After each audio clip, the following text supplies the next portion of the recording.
네? 방금 뭐라고 하셨어요? 저는 고자입니다. 10억 드릴 테니 저와 결혼해 주십시오. 그 순간 나는 내 귀를 의심했습니다. 그리고 속으로 쾌재를 불렀죠. 세상에 이런 횡재가 다 있어? 역시 인생 한방이야. 그것은 로또 1등 당첨 번호를 확인한 사람만이 느낄 수 있는 그 짜릿한 전율이었습니다. 과연 그들에겐 무슨 사연이 있는 걸까요? 사연 바로 시작합니다. 서은경 인연, 당장 안 나와? 오늘이 네 제삿날인 줄 알아? 시장 입구부터 젖저렁한 고함이 울려 퍼졌습니다. 일수쟁이 독사파 놈들이었습니다. 46살 노처녀 서은경. 제 인생은 5년 전 사랑을 속삭이던 이현우. 그 쓰레기 놈이 제 명의로 8천만 원 사채를 끌어다 쓰고 튄 그날부터 지옥으로 변했습니다. 저기 있다. 잡아! 은경은 먹던 떡볶이 접시를 내팽개치고 생선 좌판 밑으로 몸을 숨겼습니다. 심장이 터질 듯 요동쳤습니다. 제발 못 봤으면. 아이고 누님, 거기 숨으면 모를 줄 알았어?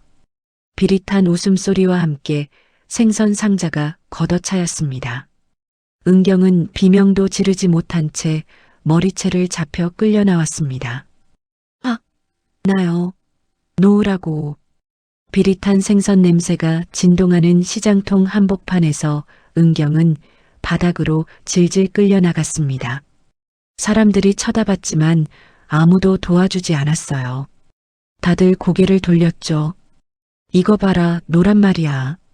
돈 안 갚으면 몸으로 때워야지. 독사놈의 거친 손이 은경의 뺨을 스쳤습니다. 그 순간 은경의 몸이 사시나무 떨리듯 경련을 일으켰습니다. 단순히 무서워서가 아니었습니다. 30대 후반 이현우 그 쓰레기한테 맞았던 기억. 그 폭력의 트라우마가 뼈속 깊이 각인되어 있었기 때문입니다. 남자의 거친 손길, 억세게 조여오는 악력, 욕망으로 번들거리는 눈빛. 은경에게 남자는 공포 그 자체였습니다. 살려주세요. 제발 돈 갚을게요. 은경은 시장 바닥에 무릎을 꿇고 빌었습니다. 구경하던 상인들도 혀만 찰 뿐 누구 하나 나서지 못했습니다. 그때였습니다. 검은색 고급 세단 한 대가 시장통 좁은 길을 비집고 들어와 멈춰섰습니다. 흙탕물이 튀고 사람들이 웅성거렸습니다. 뭐야? 이 차는? 독사 패거리가 눈을 파는 사이 차 문이 열리고 한 남자가 내렸습니다. 한눈에 봐도 수천만 원짜리 수트를 입은 남자. 장태준이었습니다. 내 차 더러워지게 남의 여자 몸에 손대지 마시죠. 태준의 목소리는 얼음장처럼 차가웠습니다. 은경은 멍하니 그 남자를 올려다봤어요. 저 사람이 누구지? 뭐? 남의 여자? 이 아줌마가 네 여자야? 독사가 비웃으며 태준에게 다가갔습니다. 하지만 그 순간 차에서 내린 경호원 2명이 번개같이 움직였어요. 독사놈들의 팔관절이 꺾이는 소리가 시장 바닥에 울려 퍼졌습니다. 비명소리가 터졌고 상인들이 숨죽여 지켜봤죠. 태주는 비명소리엔 눈 하나 깜빡이지 않고 은경의 발 앞에 수표 뭉치를 툭 던졌습니다. 이걸로 저 쓰레기들 치우고 내 차에 타요. 10초 줍니다. 태준의 말투는 명령에 가까웠습니다. 은경은 떨리는 손으로 수표를 집어들었어요. 수표에 적힌 숫자를 보는 순간 숨이 턱 막혔습니다. 9천만 원. 그리고 비틀거리며 차에 올라탔죠. 차 문이 닫히는 순간 세상이 차단됐습니다. 에어컨 바람이 시원하다 못해 소름이 돋을 정도였어요. 가죽 시트는 부드러웠고 차 안 공기는 향수 냄새가 났죠. 은경은 옆자리에 앉은 태준을 힐끔 쳐다봤습니다. 50대 초반으로 보이는 남자. 깔끔하게 빗어넘긴 머리, 각 잡힌 턱선, 그리고 무표정한 얼굴, 말 그대로 재벌이었습니다. 차는 빠르게 시장을 빠져나갔습니다. 30분쯤 지났을까요? 차는 강남 한복판 고급 주택가로 들어섰습니다. 도착했습니다. 경호원이 문을 열어줬습니다. 은경은 후들거리는 다리로 차에서 내렸어요. 눈앞에 펼쳐진 저택을 보는 순간 입이 떡 벌어졌습니다. 와, 이게 집이야? 3층짜리 거대한 저택. 정원엔 분수가 있었고 잔디는 한치의 오차도 없이 깔끔하게 정돈돼 있었어요. 들어오세요. 태준이 앞장섰습니다. 은경은 떨리는 발걸음으로 저택 안으로 들어갔어요. 현관을 들어서자마자 입이 다물어지지 않았습니다. 천장이 얼마나 높은지 샹들리에가 반짝반짝 빛나고 있었어요. 대리석 바닥은 거울처럼 반들반들했죠. 이쪽입니다. 태준이 서재로 안내했습니다. 은경은 으리으리한 서재 소파에 잔뜩 주눅이 들어앉아 있었습니다. 하지만 정작 자신을 구해준 태준의 눈빛은 따뜻한 위로도 정의로운 구원도 아니었습니다.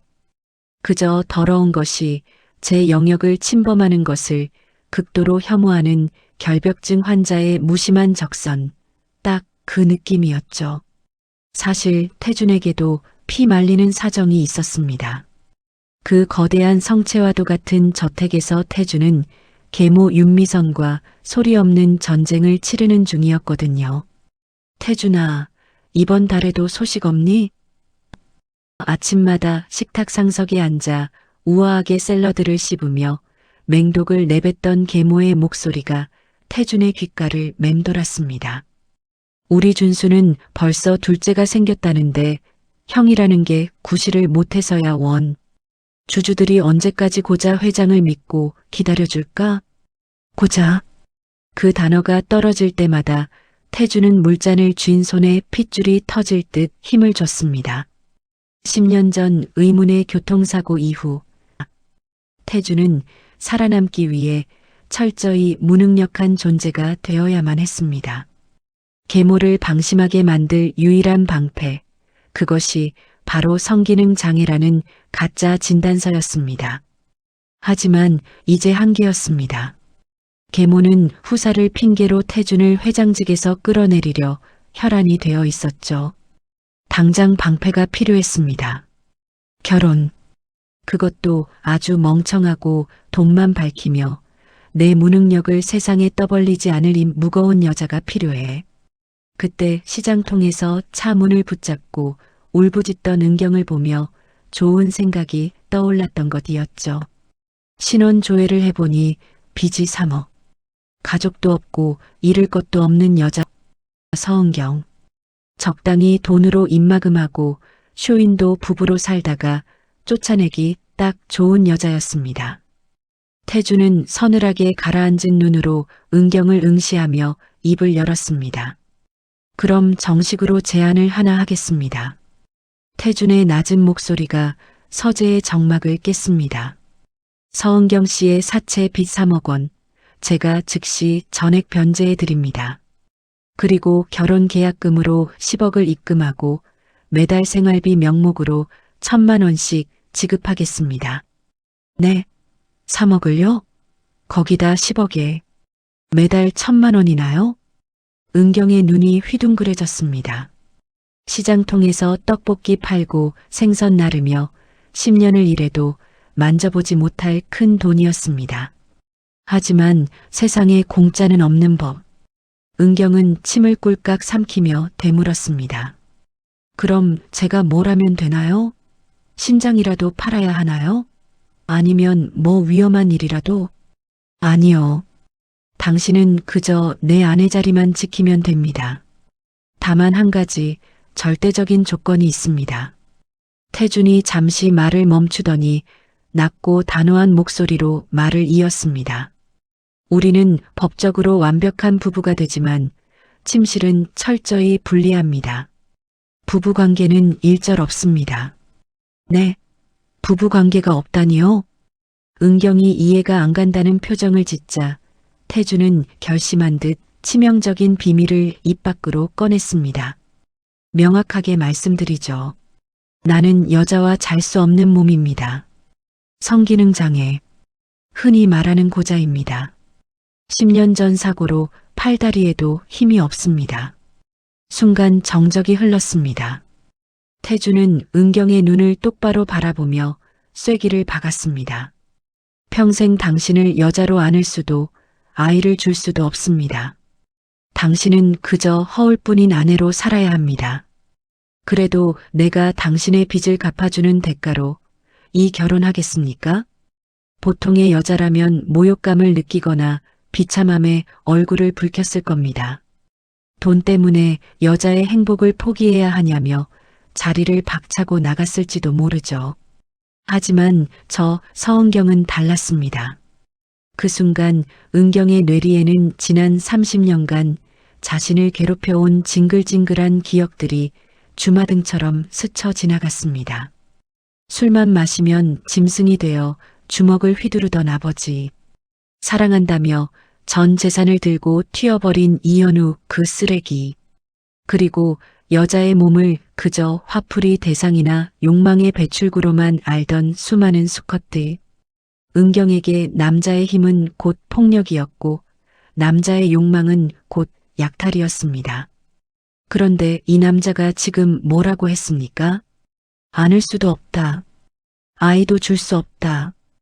팔다리 힘도 없다.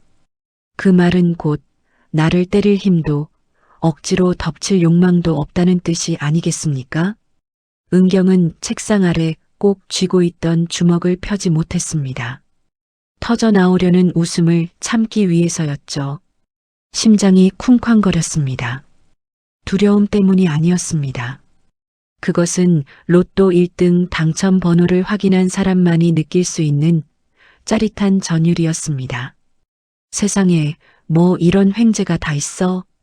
은경은 침을 꼴깍 삼키고 최대한 비련의 여주인공 같은 표정을 지으며 천천히 고개를 끄덕였습니다. 네, 회장님. 제가 그 아픔까지 보듬으며 살겠습니다. 그녀의 대답에 태준의 눈썹이 아주 미세하게 꿈틀했습니다.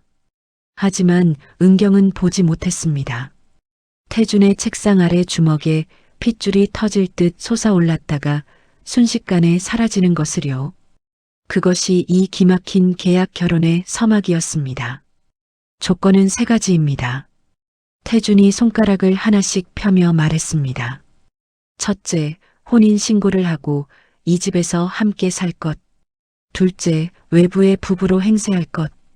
셋째, 이 계약 내용을 절대 누구에게도 말하지 말 것. 이 3가지만 지키면 됩니다. 은경은 입술을 깨물었습니다. 이게 진짜야? 이런 일이 정말 일어나는 거야? 태준이 계약서를 내밀며 펜을 건넸습니다. 은경은 펜을 받아들었어요. 손이 떨렸습니다. 이게 내 마지막 기회야. 은경은 혼인 계약서에 도장을 꾹 찍었습니다. 피 같은 도장이 서류에 박혔어요. 태준이 입꼬리를 살짝 올렸습니다. 미소라기보단 차갑게 휘어진 입술이었죠. 좋은 선택입니다. 서은경 씨. 아니, 이제부턴 장태준의 아내님이시죠. 은경은 가슴이 두근거렸습니다. 3억에, 10억에, 매달 1,000만 원. 빚 갚고, 새 인생. 하지만 그때 은경은 몰랐습니다. 이 계약이 자신을 얼마나 위험한 세계로 끌어들이게 될지. 은경은 아직 몰랐습니다. 어서 오세요, 사모님. 현관문이 열리자 일렬로 늘어선 가정부들이 고개를 숙였습니다. 은경은 멍하니 그 광경을 바라봤어요. 사모님이라니. 나를. 태준이 앞장서서 저택 안으로 들어갔습니다. 은경은 떨리는 발걸음으로 그 뒤를 따랐죠. 대리석 바닥은 거울처럼 반들반들했습니다. 천장에서 내려온 샹들리에는 수백 개의 크리스털로 만들어져 있었어요. 벽에 걸린 그림들은 한눈에 봐도 수억 원짜리였죠. 정장을 입은 중년 여자가 나타나 은경을 안내했습니다. 은경은 김 실장을 따라 계단을 올랐어요. 계단 손잡이도 황금빛이었습니다. 미친. 이게 진짜 사람 사는 집이야? 그때였습니다. 어머. 60대 초반으로 보이는 우아한 여자였습니다. 진주 목걸이를 하고 샤넬 수트를 입고 있었어요. 윤미선, 태준의 계모였습니다. 안녕하세요. 은경이 얼른 고개를 숙였습니다. 하지만 윤미선은 대꾸도 없이 은경을 위아래로 훑어봤습니다. 마치 시장 바닥에 나온 생선을 감정하듯이요. 저 눈빛, 은경의 등골이 싸해졌습니다. 독사파 놈들보다 더 무서운 느낌이었어요. 태준이가 취향이 참 독특하네요. 윤미선이 차갑게 웃으며 말했습니다. 생각보다 더 촌스럽네. 어디 시장통에서 사셨어요? 그래도 뭐 힘은 쓸 수 있게 생겼네요. 우리 태준이가 몸이 불편하니까 수발은 잘 들어야죠. 윤미선의 말투는 부드러웠지만 그 속엔 가시가 박혀 있었습니다. 몸은 괜찮으시죠? 아프거나 약한 데는 없고? 네, 건강합니다. 다행이네요. 그래야 우리 태준이 오래오래 돌봐드릴 수 있을 테니까. 윤미선은 은경의 대답을 듣지도 않고 우아하게 돌아서 갔습니다. 뒤에 남은 은경은 주먹을 꽉 쥐었어요. 저 여우 같은 년, 비수 같은 말이었습니다. 은경은 얼굴이 화끈거렸지만 꾹 참았습니다. 그래 지설아, 나는 10억짜리 귀마개를 했다.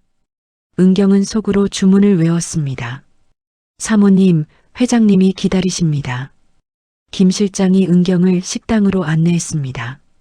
식당은 30명은 좋게 앉을 것 같은 긴 테이블이 놓여 있었어요. 태주는 테이블 끝에 앉아 있었죠. 앉으세요. 은경이 자리에 앉자 하얀 제복을 입은 셰프가 나타났습니다. 그리고 접시 위에 뭔가를 올려놨어요. 은경은 접시를 내려다봤습니다. 풀떼기였습니다. 아보카도인지 뭔지 모를 초록색 풀과 연어 몇 조각. 이게 밥이야? 은경은 포크를 들었지만 입맛이 없었어요. 태준도 마찬가지였습니다. 깨작깨작 샐러드만 뒤적거리고 있었죠. 저러니까 고자가 되지. 쯧쯧쯧. 은경은 속으로 혀를 찼습니다. 저녁을 마치고 은경은 자기 방으로 안내받았어요. 태준의 방과는 복도 반대편 끝에 있는 방이었죠. 여기가 사모님 방입니다. 문을 열자 은경의 반지하 방 열개는 좋게 될 것 같은 거대한 방이 나타났습니다. 킹사이즈 침대, 드레스룸, 개인 욕실까지. 필요하신 게 있으시면 언제든 말씀하세요. 김 실장이 나가고 은경은 혼자 남았습니다. 푹신한 침대에 앉아보니 엉덩이가 푹 빠졌어요. 은경은 침대에 대자로 누웠습니다. 후, 따뜻한 난방, 부드러운 이불. 어제까지만 해도 곰팡이 핀 반지하에서 벌벌 떨고 있었는데 살았다. 서은경, 이제 살았어. 은경은 천장을 보며 눈물을 흘렸습니다. 기쁨의 눈물이었어요. 이제 더 이상 빚쟁이에게 쫓기지 않아도 됩니다. 술 취한 놈들에게 희롱당하지 않아도 됩니다. 무엇보다 밤마다 방문을 걸어 잠그고 벌벌 떨지 않아도 됩니다. 저 건너방에 있는 남편은 안전한 고자니까요. 그날 밤 은경은 태어나서 처음으로 꿀잠에 빠져들었습니다. 코까지 골면서요. 하지만 은경은 몰랐습니다. 그 시각 저택의 지하 비밀 헬스장에서 벌어지고 있는 일을요. 후마이너스. 어두운 조명 아래 태준이 턱걸이를 하고 있었습니다. 그의 등 근육이 성난 파도처럼 꿈틀거렸습니다. 땀방울이 바닥으로 뚝뚝 떨어졌습니다. 거실거렸던 낮의 모습은 온데간데 없었습니다. 무거운 덤벨을 한 손으로 들어올리는 그의 팔뚝에는 무시무시한 핏줄이 서 있었습니다. 태주는 거친 숨을 몰아쉬며 샤워실로 향했습니다. 얼음장같이 차가운 물이 그의 뜨겁게 달아오른 몸으로 쏟아졌습니다. 으드득 마이너스. 태주는 이를 악물었습니다. 10년입니다. 무려 10년을 참아왔습니다. 건강한 성인 남자가 욕망을 억누르고 산다는 것이 얼마나 끔찍한 고문인지 은경은 상상조차 못할 것입니다. 오늘부터 더 힘들겠군. 태주는 생각했습니다. 아까 계약서를 보고 해맑게 웃던 은경의 얼굴.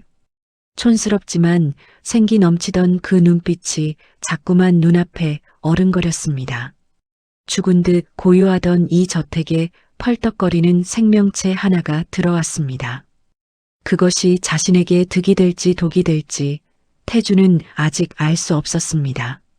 샤워를 마치고 나온 태주는 거울 속에 비친 자신의 나신을 바라보았습니다. 거울 속 남자는 너무나도 건강하고 위험할 정도로 강해 보였습니다.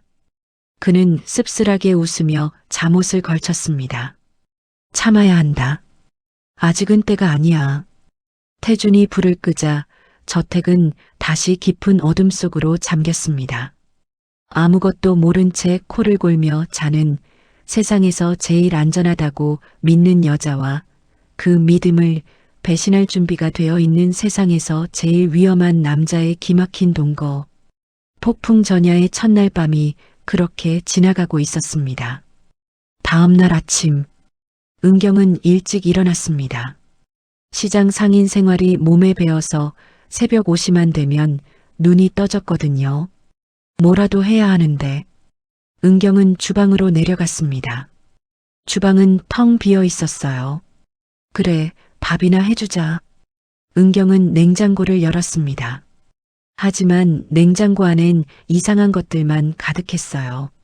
케일, 아몬드 우유, 유기농 이것저것. 이걸로 어떻게 밥을 해? 은경이 당황하고 있는데 뒤에서 목소리가 들렸습니다.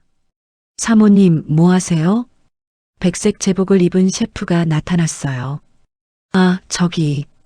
회장님, 아침 식사 준비하려고요. 아침 식사는 제가 준비합니다. 사모님은 편히 쉬시면 됩니다. 셰프의 말투는 공손했지만 눈빛은 차가웠어요. 주제 파악 좀 하세요라고 말하는 것 같았죠. 은경은 기가 죽어서 식당으로 돌아왔습니다. 곧 태준이 나타났어요. 어제보다 더 창백해 보였습니다. 태준은 자리에 앉았습니다. 셰프가 준비한 아침은 또 풀떼기였어요. 그린 스무디와 통밀 토스트.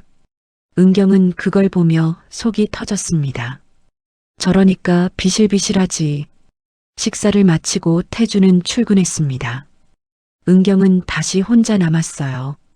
거대한 저택에 혼자 남으니 더 쓸쓸했습니다. 은경은 정원을 돌아다녔어요. 그런데 저 멀리서 누군가 자신을 쳐다보고 있었습니다. 2층 창문 너머로 윤미선이 보였어요. 저 여자, 나 감시하나?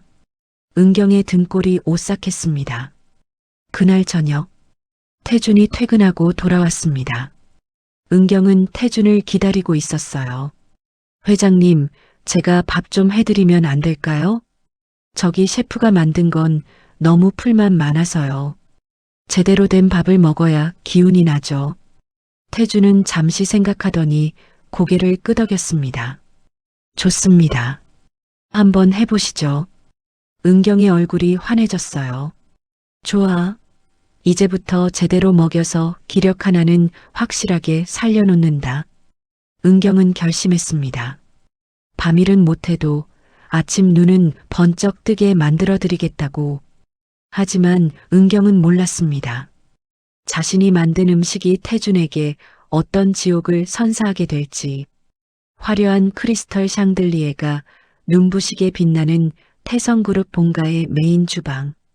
평소라면 특급 호텔 출신 셰프들이 숨죽여 칼질하는 소리만 들려야 할 이곳에 난데없는 시장통 트로트 박자의 칼질 소리가 울려 퍼지고 있었습니다.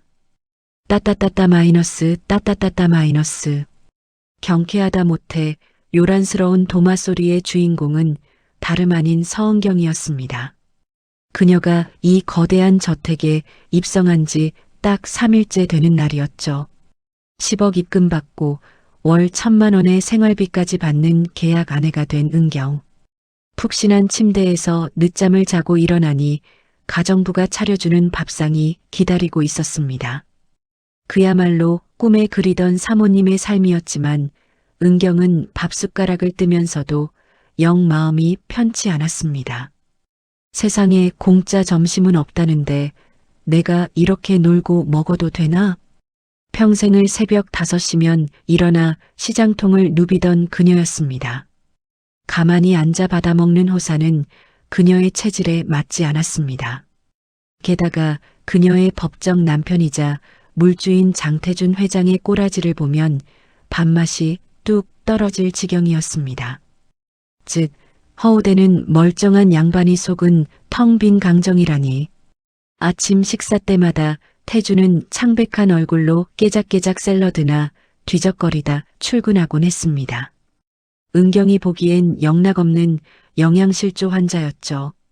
오죽하면 그 나이에 고자 소리를 들으며 살까 싶어 은경은 측은지심이 솟구쳤습니다. 그래, 밥값은 해야지.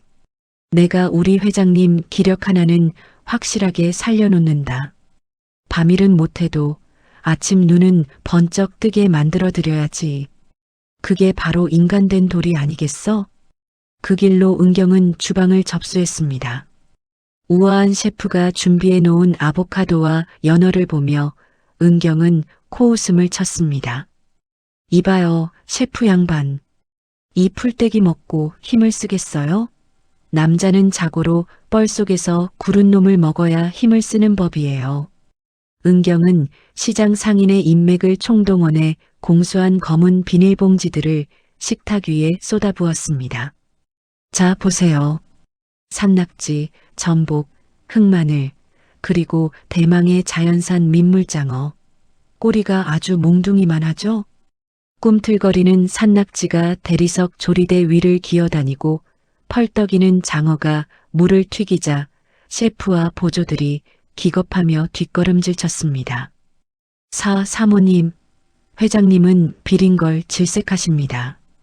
그리고 이런 원초적인 식재료는 에헤이, 뭘 모르시네. 이게 다 생명력이에요, 생명력. 두고 봐요. 내가 이거 먹여서 우리 비실비실한 회장님 축구선수 허벅지로 만들어 놓을 테니까. 은경은 콧노래를 부르며 걷어붙인 팔뚝에 힘을 주었습니다. 그날 오후 내내 태성그룹 주방에서는 장어 굽는 냄새와 한약 다리는 냄새가 진동했습니다. 저녁 7시 장태준 회장이 퇴근했습니다. 현관에 들어서자마자 그의 미간이 찌푸려졌습니다. 저택 공기가 평소와 달랐습니다. 은은하던 디퓨저 향기 대신 무언가 끈적하고 비릿하면서도 구수한 냄새가 저택을 장악하고 있었습니다. 다녀오셨어요, 회장님. 앞치마를 두른 은경이 현관까지 뛰어나와 그를 맞이했습니다. 그녀의 얼굴에는 숯검이 묻어 있었지만 표정만큼은 개선장군처럼 당당했습니다. 어서 씻고 나오세요. 제가 회장님을 위해 특급 보양식을 준비했습니다. 태주는 불길한 예감을 느끼며 식탁으로 향했습니다. 그리고 그곳에서 경악을 금치 못했습니다. 평소라면 깔끔한 스테이크나 담백한 일식 코스가 놓여 있어야 할 긴 식탁이 흡사 강변장어구이 축제 현자처럼 변해 있었기 때문입니다. 뚝배기에서는 삼계탕이 펄펄 끓고 있었고 접시마다 양념장어구이, 전복 버터구이, 산낙지 탕탕이가 넘쳐날 듯 담겨 있었습니다. 심지어 물컵 대신 노인 대접에는 시커먼 엑기스가 출렁거리고 있었습니다. 이게 다 뭡니까? 태준이 마른 침을 삼키며 물었습니다. 뭐긴요? 회장님 살려줄 생명수죠. 자, 앉으세요. 식기 전에 드셔야 합니다. 은경은 태준을 의자에 거의 구겨넣다시피 앉히고는 숟가락에 장어꼬리를 큼지막하게 얹어 들이밀었습니다. 자, 아하세요. 꼬리 들어갑니다. 꼬리. 서은경 씨, 나는 이런 거 안 먹습니다.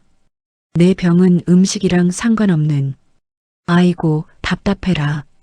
심리고 뭐고, 일단 몸에 피가 돌고 힘이 솟아야 마음도 치료되는 겁니다.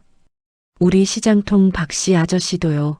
마누라 도망가고 시름시름 앓다가 제가 해준 붕어찜 먹고 벌떡 일어났어요. 자, 눈 딱 감고 딱 한 입만. 태주는 난감했습니다. 거절하려고 했지만 은경의 눈빛이 너무나 맑고 순수했습니다.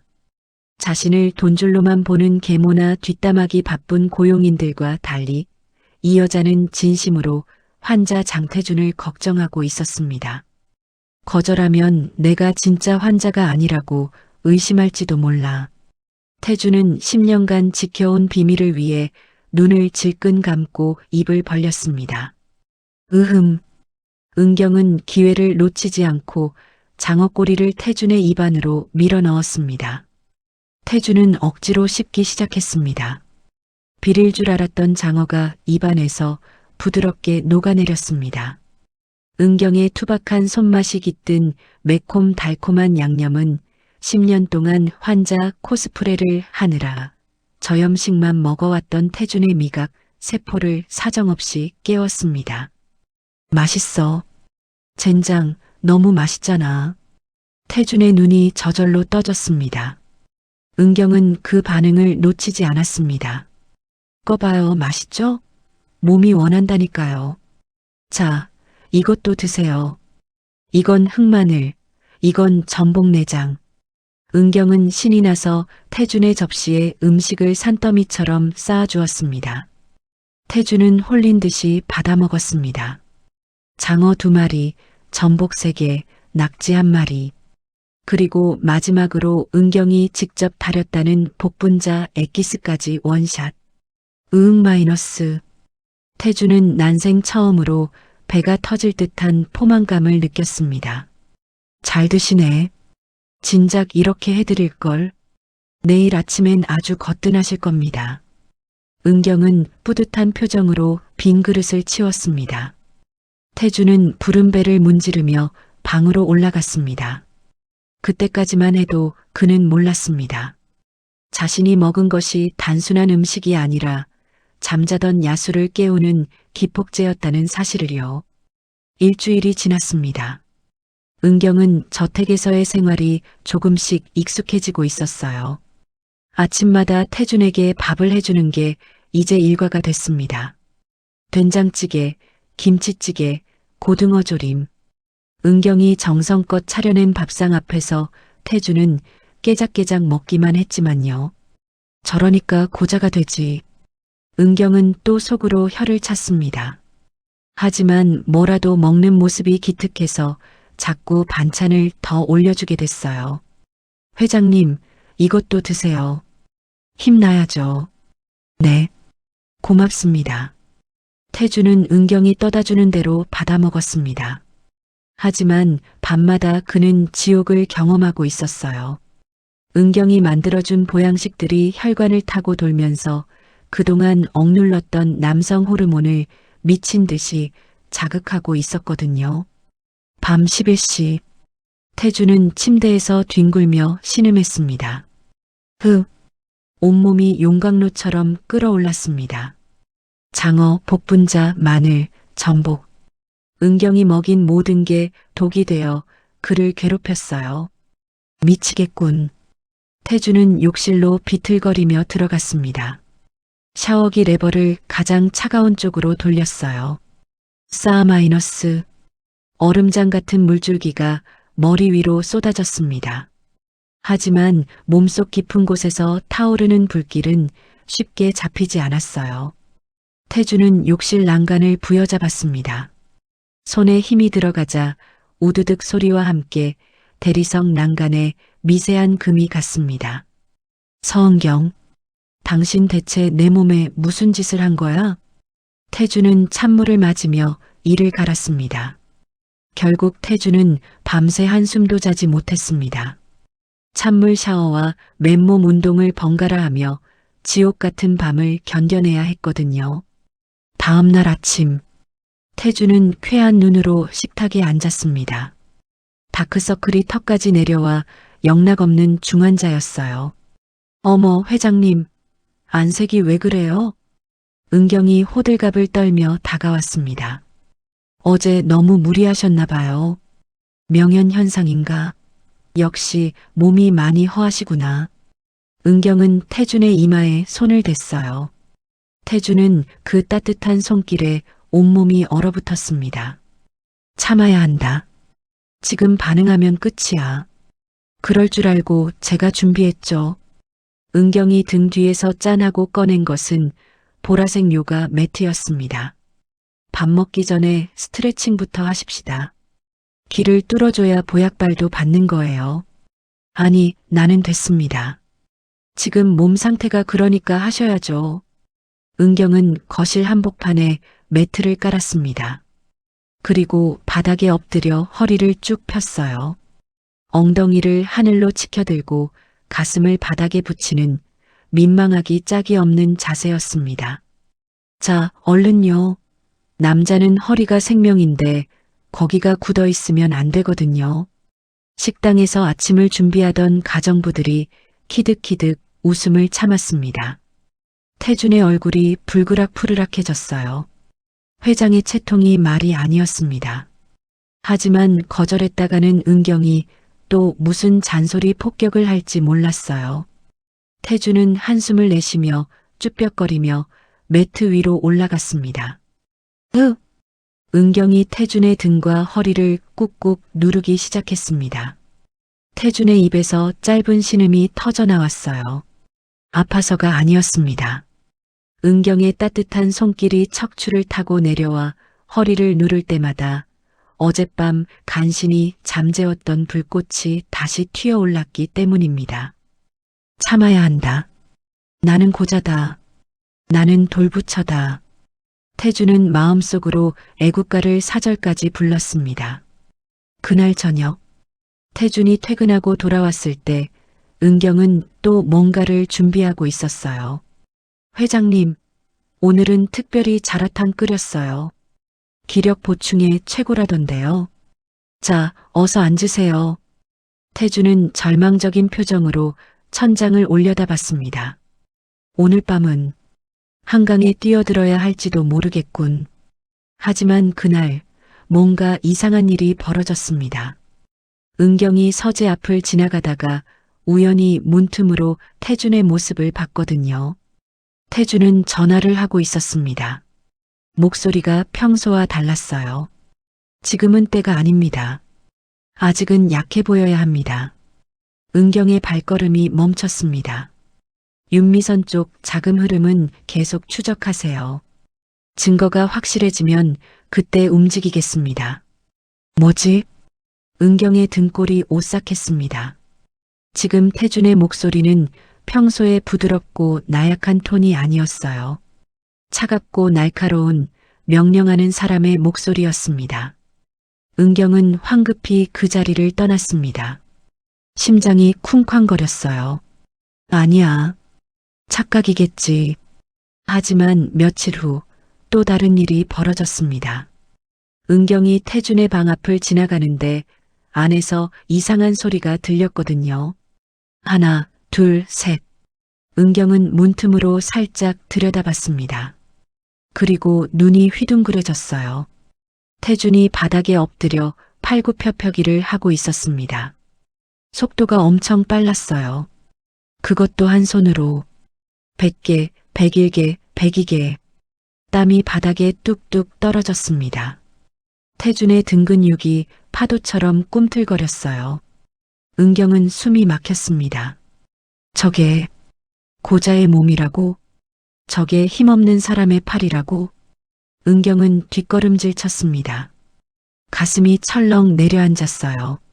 그날 밤 은경은 잠을 이룰 수 없었습니다. 머릿속이 복잡했거든요. 착각이야.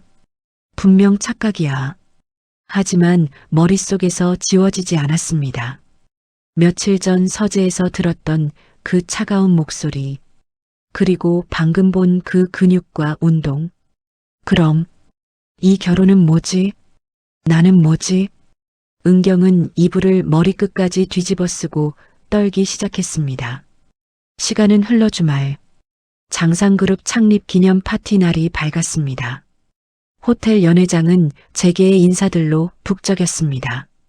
은경은 윤미선이 골라준, 사실은 김 실장이 던져준 드레스를 입고 구석 자리에 앉아 있었습니다. 드레스는 촌스러운 노란색 벨벳 소재의 목까지 올라오는 답답한 디자인이었습니다. 윤미선이 일부러 은경을 늙어 보이고 초라해 보이게 만들려고 고른 것이 분명했습니다. 하지만 은경은 개의치 않았습니다. 옷이 날개라지만 나는 옷걸이가 명품이라 괜찮아. 은경은 접시에 담아온 랍스터를 야무지게 발라먹으며 연회장을 구경했습니다. 저 멀리 상석에는 윤미선과 그녀의 친자식 장재민 부사장이 마치 주인공인 양 손님들을 맞이하고 있었습니다. 그리고 그 옆에 태준이 서 있었습니다. 오늘따라 태준은 더욱 위축되어 보였습니다. 지팡이를 짚고 어깨를 구부정하게 하고 사람들의 시선을 피하는 모습. 사람들은 수군거렸습니다. 저 사람이 장 회장이야. 영 파리하네. 곧 물러난다며? 동생이 실세라던데. 아내 꼴은 또 저게 뭐야? 시장 바닥에서 주워왔다더니 수준하고는. 들려오는 비아냥거림에 은경의 랍스터 씹는 소리가 거칠어졌습니다. 내 남편 무시하는 건 못 참지.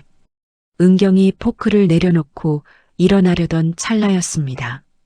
분위기가 험악해지려는 순간 연회장 입구 쪽이 소란스러워졌습니다. 뭐야? 당신 누구야? 비켜. 나 회장님 친구야. 익숙한 목소리. 그리고 소름 끼치는 목소리.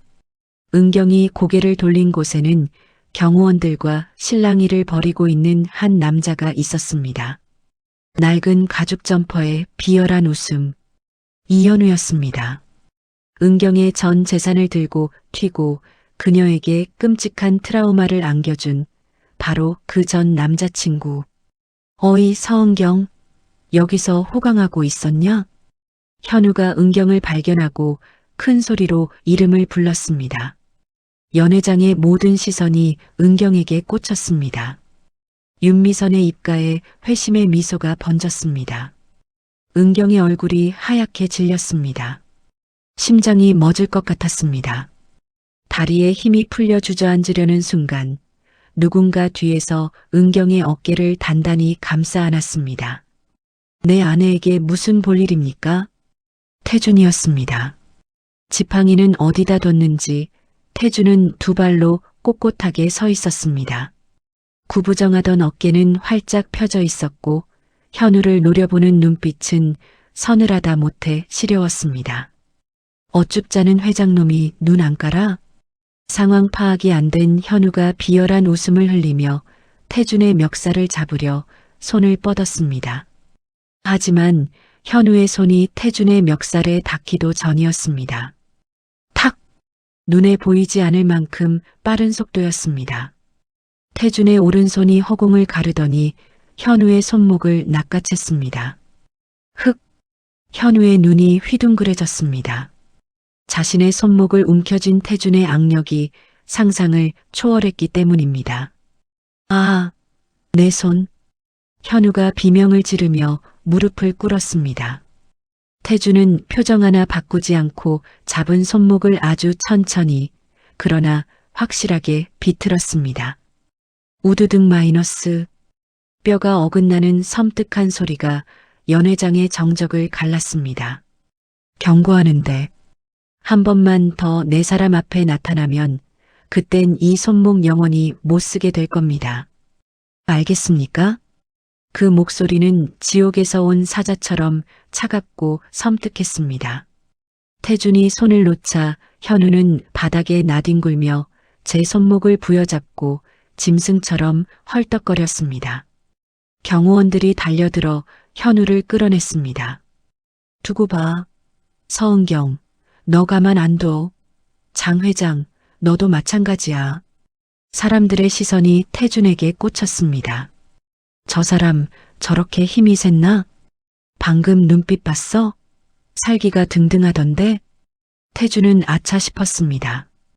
그는 급히 호흡을 가다듬고 다시 어깨를 축 늘어뜨리며 휘청거리는 신용을 했습니다. 콜록, 콜록. 아우, 어지러워. 하지만 이미 늦었습니다. 그의 품에 안겨있던 은경의 몸이 마치 얼음장처럼 차갑게 굳어 있었기 때문입니다. 은경은 보고 말았습니다.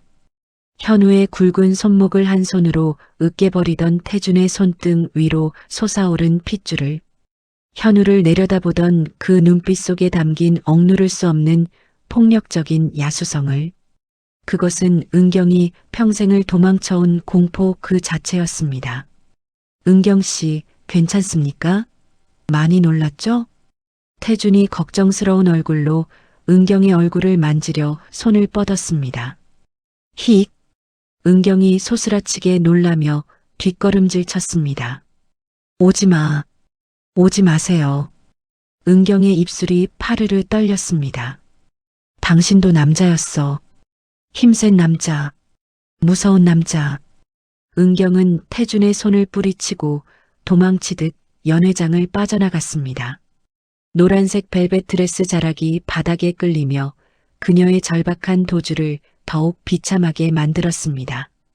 태준은 허공에 멈춘 자신의 손을 망연자실하게 바라보았습니다.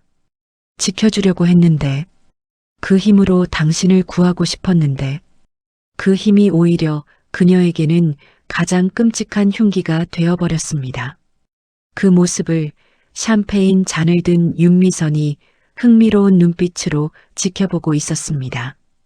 태준이한테 저런 힘이 숨어 있었다니. 그리고 저 촌스러운 며느리는 남편을 무서워하고 있어. 윤미선의 붉은 입술이 기괴하게 비틀렸습니다. 그녀는 직감했습니다. 이것이 태준을 무너뜨릴, 그리고 장상그룹을 손에 넣을 마지막 퍼즐 조각임을. 호텔 지하 주차장 구석.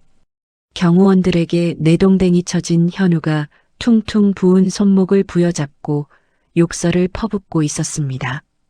검은색 리무진 한 대가 현우 앞에 미끄러지듯 멈춰섰습니다. 뒷좌석 창문이 스르륵 내려가고 윤미선이 우아한 자태를 드러냈습니다. 거기 시끄러운 양반. 타시죠. 뭐야? 아줌마는 누군데? 당신이 복수하고 싶은 장태준 회장. 그놈의 엄마 되는 사람입니다. 물론 피는 안 섞였지만 현우의 눈이 번뜩였습니다. 냄새가 났습니다. 돈 냄새가. 윤미선은 현우에게 두툼한 돈봉투를 건넸습니다. 치료비 하세요. 그리고 우리 거래를 좀 할까요? 좋아요. 내가 원하는 건 하나예요. 장태준 그놈을 회장 자리에서 끌어내리는 것. 그러려면 그놈의 약점이 필요한데 지금 보니까 그 약점이 바로 서은경, 저 여자 같단 말이죠. 윤미선은 뱀처럼 차가운 눈으로 현우를 훑쳤습니다. 당신은 돈이 필요하고 나는 명분이 필요해요. 서은경을 이용해서 태준이가 이성을 잃고 폭주하게 만드세요. 아까처럼 폭력을 쓰게 하란 말입니다. 그 장면을 영상으로 남기면 게임은 끝이에요. 현우가 비열하게 웃으며 봉투 안의 수표를 확인했습니다. 사모님 통이 크시네. 걱정 마십시오. 서은경 그년 다루는 건 제가 전문가니까. 그년이 뭘 제일 무서워하는지 제가 아주 잘 알거든요. 어둠 속에서 두 악인의 욕망이 얽혀 들어갔습니다. 한쪽은 돈과 복수를 위해, 다른 한쪽은 권력을 위해. 그들의 먹잇감은 상처받은 영혼, 서은경이었습니다. 그 시각 태준의 저택. 은경은 이불을 머리끝까지 뒤집어쓰고 덜덜 떨고 있었습니다. 눈을 감으면 아까 태준이 현우의 손목을 비틀던 장면이 슬로 모션처럼 재생되었습니다. 착각이 아니었어. 그 근육, 그 눈빛, 그건 연기가 아니야. 똑똑 마이너스. 은경 씨, 저입니다. 들어가도 될까요? 태준의 목소리가 들렸지만 은경에게는 그 목소리마저 맹수의 으르렁거림처럼 들렸습니다. 오지 마세요. 저 피곤해요. 문 밖에서 긴 침묵이 흘렀습니다. 태준은 결국 문 앞에 따뜻한 우유 한 잔과 메모를 남기고 돌아섰습니다. 놀라게 해서 미안해요. 당신을 지키고 싶어서 그랬습니다. 태준이 떠난 후 은경은 메모를 움켜쥐고 소리 죽여 울었습니다. 나도 알아요. 회장님이 나쁜 사람 아닌 거. 근데 무서운 걸 어떡해. 그녀에게 태준은 이제 세상에서 제일 안전한 남자가 아니라 세상에서 제일 위험할 수도 있는 남자가 되어버렸습니다. 다음 날 아침 은경의 핸드폰이 진동했습니다. 여보세요? 이현우였습니다. 야, 너 상황 파악이 안 되냐? 내 남편 그 장 회장놈이 나한테 한 짓 폭행죄야. 전치 8주 나왔어. 이거 언론에 터지면 장상그룹 주가 반토막, 내 남편 감옥 가는 거고. 은경의 손이 덜덜 떨렸습니다. 원하는 게 뭐야? 딱 10억만 해와. 오늘 밤 10시까지 옛날 우리가 살던 그 옥탑방으로. 혼자 와야 돼. 짭새나 내 남편 달고 오면 그 즉시 기자들한테 사진 뿌린다. 뚱 마이너스. 은경은 바닥에 주저앉았습니다. 태준에게 말하면 또 그 무서운 힘을 쓸 테고. 안 돼. 나 때문에 회장님 인생까지 망칠 순 없어. 은경은 장롱 깊숙이 넣어두었던 폐물함을 꺼냈습니다. 그녀는 몰랐습니다. 그것이 현우와 윤미선이 파놓은 빠져나갈 수 없는 덫이라는 것을. 밤 9시 빗줄기가 쏟아지고 있었습니다. 은경은 우산도 없이 가파른 계단을 올라 옥탑방 앞에 섰습니다. 녹슨 철문이 끼익 마이너스 소리를 내며 열렸습니다. 왔어? 어둠 속에서 현우가 소주병을 든 채 나타났습니다. 돈 가져왔어. 이게 전부야. 은경이 가방을 던졌습니다. 1억 남짓. 뭐야? 겨우 이거야? 현우가 가방을 발로 걷어찼습니다. 더는 없어. 제발 우리 남편 건드리지 마. 눈물 겹네. 근데 어쩌냐? 내 남편 놈 곧 여기 올 거야. 내가 친절하게 초대장을 보냈거든. 당신 아내가 예대인 못 잊어서 미래 즐긴다고. 현우가 손가락을 딱 튕기자 방 구석구석에서 붉은 불빛이 깜빡거렸습니다. 몰래 카메라였습니다. 안 돼. 은경이 도망치려 했지만 현우가 머리채를 휘어잡았습니다. 어딜 가? 오늘 밤 주인공은 너야. 살려줘, 회장님. 그 시각 빗길을 뚫고 검은 세단이 미친 듯한 속도로 달동네를 향해 질주했습니다. 서은경, 제발 무사해라. 태주는 알고 있었습니다. 이것이 함정이라는 것을. 하지만 상관없었습니다. 은경이 위험하다는 사실 하나만으로 그는 스스로 야수가 되기를 선택했습니다. 쾅 마이너스. 녹슨 철문이 종이장처럼 구겨지며 날아갔습니다. 비바람 속 번개가 번쩍이는 순간 한 남자의 실루엣이 드러났습니다. 비에 흠뻑 젖은 검은 슈트, 흐트러진 머리카락 사이로 보이는 눈빛은 이미 사람의 것이 아니었습니다. 장태준이었습니다. 회장님. 은경이 떨리는 목소리로 불렀지만 태준의 시선은 오직 은경의 찢어진 옷깃과 붉게 부어오른 뺨에 고정되어 있었습니다. 진짜 왔네. 야, 찍어. 지금부터가 하이라이트다. 현우의 고함에 덩치 큰 놈이 쇠파이프를 들고 태준에게 달려들었습니다. 펑 마이너스. 태준은 왼팔로 쇠파이프를 그대로 받아냈습니다. 미동도 하지 않았습니다. 그 순간 태준의 오른손이 놈의 얼굴을 움켜쥐었습니다. 꺼져. 백헤이즈는 되어 보이는 거구가 마치 볼링핀처럼 날아가 벽에 처박혔습니다. 순식간에 전문 용역 깡패 둘이 정리되었습니다. 그것은 격투기가 아니라 압도적인 힘의 차이에서 오는 일방적인 사냥이었습니다. 오지마. 오면 인연 죽여버릴 거야. 궁지에 몰린 현우가 깨진 소주병을 은경의 목에 갖다 댔습니다. 그거 치워. 안 치워. 한 발자국만 더 오면 긋는다. 현우의 손이 떨리면서 유리 조각이 은경의 목을 스쳤습니다. 붉은 피가 한 방울 툭 하고 떨어졌습니다.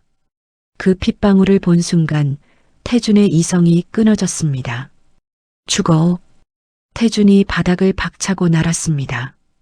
펑 마이너스. 수박이 깨지는 듯한 소리와 함께 현우의 코가 주저앉았습니다. 퍽, 퍽, 퍽. 감히 내 사람을. 태준은 현우의 얼굴이 피떡이 되어 형체를 알아볼 수 없을 때까지 주먹을 휘둘렀습니다. 10년간 억눌러왔던 울분, 은경을 지키지 못했다는 자책감이 주먹 끝에 실려 폭발했습니다. 회장님, 그만. 은경의 희미한 목소리가 들렸습니다. 태준은 현우의 목을 조르며 마지막 일격을 가하려 주먹을 쳐들었습니다. 번쩍 마이너스. 천둥이 치며 방안이 환해졌습니다. 그 순간 태준은 보았습니다. 구석에 웅크리고 앉아있는 은경의 눈을. 그녀는 현우가 아닌 자신을 보며 떨고 있었습니다. 그녀의 눈동자에는 오직 원초적인 공포, 마치 괴물을 바라보는 듯한 혐오와 두려움만이 가득했습니다. 태준의 주먹이 허공에서 멈췄습니다. 은경 씨. 태준이 피 묻은 손을 숨기려 애쓰며 다가갔습니다. 괜찮습니까? 이제 끝났습니다. 아. 은경이 자지러지듯 비명을 지르며 태준의 손을 쳐냈습니다. 오지마. 만지지마. 은경 씨, 저입니다. 태준이에요. 아니야. 너도 똑같아. 남자들은 다 똑같아. 힘으로, 주먹으로. 은경이 악을 썼습니다. 다 거짓말이었어. 고자하며 힘없다며. 나를 속였어. 아닙니다. 제발 내 말 좀. 싫어. 저리 가. 이 괴물아. 괴물. 괴물. 그 단어가 태준의 심장에 비수처럼 꽂혔습니다. 10년을 환자로 살면서도 듣지 않았던 말. 가장 사랑하는 사람에게 가장 듣고 싶지 않았던 말. 태준은 못 박힌 듯 그 자리에 굳어버렸습니다. 그때 극도의 공포를 이기지 못한 은경의 눈이 뒤집히며 그녀가 스르륵 바닥으로 쓰러졌습니다. 은경 씨. 태준이 반사적으로 은경을 받아 안았습니다. 은경은 기절한 상태에서도 태준의 몸에 닿자 본능적으로 몸을 움츠렸습니다. 으아. 태준은 은경을 품에 안고 짐승처럼 울부짖었습니다. 부서진 옥탑방, 피냄새, 빗소리, 그리고 쓰러진 아내. 자신이 가진 힘으로 모든 적을 물리쳤지만 정작 가장 지키고 싶었던 것은 산산이 조각나 버렸습니다. 그 시각 강남의 한 고급바. 윤미선은 핸드폰 화면을 보며 미소 짓고 있었습니다. 화면에는 연결 끊김이라는 메시지가 떠 있었지만 그녀는 만족스러운 듯 위스키를 한 모금 삼켰습니다. 이연우, 이 멍청한 놈. 결국 일을 망치는군. 옆에 있던 김 실장이 조심스럽게 물었습니다. 실패한 것 아닙니까? 회장님이 들이닥쳐서 카메라를 다 부쉈다는 보고입니다. 아니, 성공이야. 절반의 성공. 윤미선은 잔을 흔들며 얼음 소리를 즐겼습니다. 카메라 따위는 중요하지 않아. 중요한 건 태준이 그놈이 드디어 가면을 벗었다는 거지. 그리고 그 폭주하는 모습을 그 촌스러운 며느리가 똑똑히 봤다는 거고. 윤미선의 눈이 섬뜩하게 빛났습니다. 트라우마가 있는 여자에게 폭력적인 남자는 독약이지. 이제 그 둘은 끝이야. 며느리 입에서 이혼 소리가 나오게 만드는 것. 그게 내 진짜 목적이었으니까. 윤미선은 알고 있었습니다. 사람의 마음을 무너뜨리는 것은 법이나 주먹이 아니라 믿음의 배신이라는 것을. 종합병원 응급실 복도. 태주는 수술실 앞 의자에 고개를 숙이고 앉아 있었습니다. 젖은 슈트에서 빗물이 뚝뚝 떨어져 바닥을 적셨습니다. 하지만 그는 닦을 생각조차 하지 않았습니다. 그의 손등에 말라붙은 핏자국이 처연하게 보였습니다. 경호 실장과 변호사가 달려왔습니다. 회장님, 괜찮으십니까? 옥탑방 상황은 정리했습니다. 이연우 그놈은 중환자실로 옮겼고 놈들이 찍은 영상 메모리 카드는 전부 수거해서 파괴했습니다. 법적으로 문제될 건 없습니다. 태주는 대답이 없었습니다. 법적인 문제 따위는 안중에도 없었습니다. 회장님, 태준이 천천히 고개를 들었습니다. 그의 눈은 텅 비어 있었습니다. 김 실장, 내가 뭘 잘못한 걸까? 태준의 목소리가 갈라졌습니다. 나는 지키고 싶었어.